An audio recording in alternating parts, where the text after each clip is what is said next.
안녕하세요. 비뇨기과 전문의 박성훈입니다. 이번에 있었던 북미성악회에서 나왔던 초록들에 대해서 동향이나 이런 걸 좀 말씀을 드릴게요. 먼저 말씀드릴 부분은 재생치료입니다. 발기부전에 있어서의 재생치료. 그래서 발기부전에 있어서의 재생치료는 크게 두 가지 방법이 있죠. 첫 번째는 체해 충격파, 두 번째는 플레이틀렛 리치 플라즈마.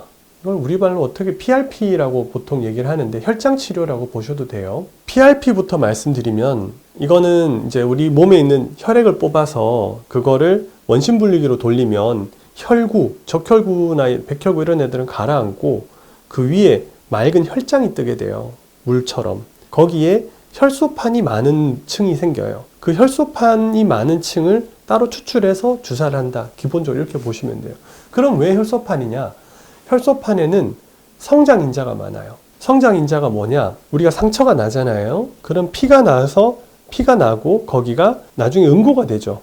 응고가 되고 거기에 흉터 조직이 자라면서 거기를 메꿔주게 되잖아요. 흉터 조직이 자라고 메꿔주는 일을 하는 애들이 성장인자예요. 그리고 걔네가 많이 포함되어 있는 곳이 혈소판이에요. 그래서 신체 어딘가가 손상이 있을 때 거기다가 이 혈장을 주사를 해서 이제 회복시켜보자, 회복을 좀 빨리 해보자 이런 거예요. 이미도 한 7, 8년 전에 사실은 이 재생치료에 대해서는 혈장치료랑 그 다음에 체해 충격파가 같이 거의 시작을 했었어요. 그런데 혈장치료에 관련된 회사들은 지금 거의 남아있질 않아요. 근데 ESWT는 엄청 많아졌어요.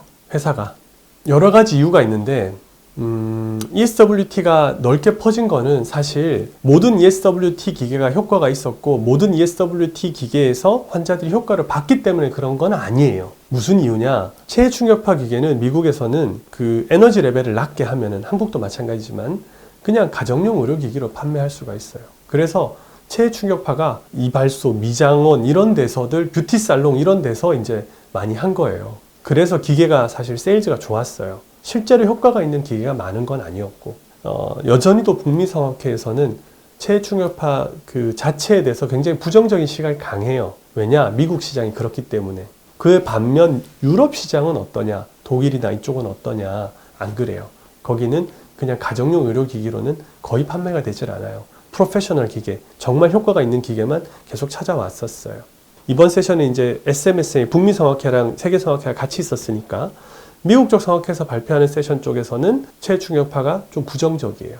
ISSM은 주로 유럽에서 왔거든요, 이번에. 그쪽에서 발표할 때는 긍정적인 면이 강해요. 이게 부합이 되려면은 아마 제가 볼 때 앞으로 시간이 좀 더 걸릴 건데 서로 의료 제도나 환경이 다르잖아요. 여기에서 오는 결과 차이거든요. ESWT 쪽 논문들은 제가 볼 때는 유럽 쪽이 조금 더 환자들에게 좀 도움이 될 수 있는 게 있지 않나? 이렇게 생각해요. 방식이나.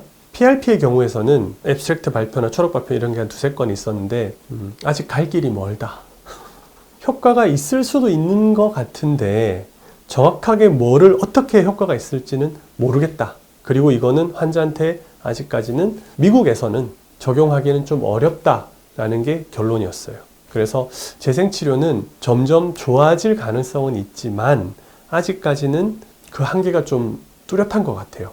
열외로 재생치료에 대해서 이제 그 발표한 사람들 만나서 이렇게 얘기를 같이 해보면은 그럼 정말 어떤 환자한테까지 효과가 있을 거라고 생각해? 라고 물어보면 다들 저랑 의견이 약간 비슷한 면이 있어요. 뭐냐 하면 발기부전도 가벼운 사람, 보통인 사람, 심한 사람이 세 카테고리로 나눌 수 있거든요. 그 중에 보통 미체의 경우, 보통까지 안 간 사람들의 경우 재생치료가 좀 더 효과적일 것이다 라고 기대하는 게 맞지 않냐라는 게 지금의 의견이에요.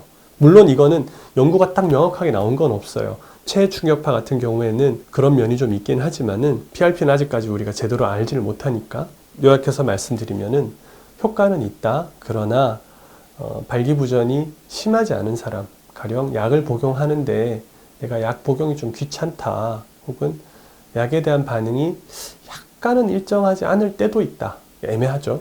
이런 경우에서 효과가 있을 수 있지 않을까. 그리고 특히 좀 영에이지, 젊은 나이의 환자들에게 효과 있지 않을까. 지금 그렇게 보는 것이 제 시각입니다. 그게 아마 현실적인 접근일 것 같아요.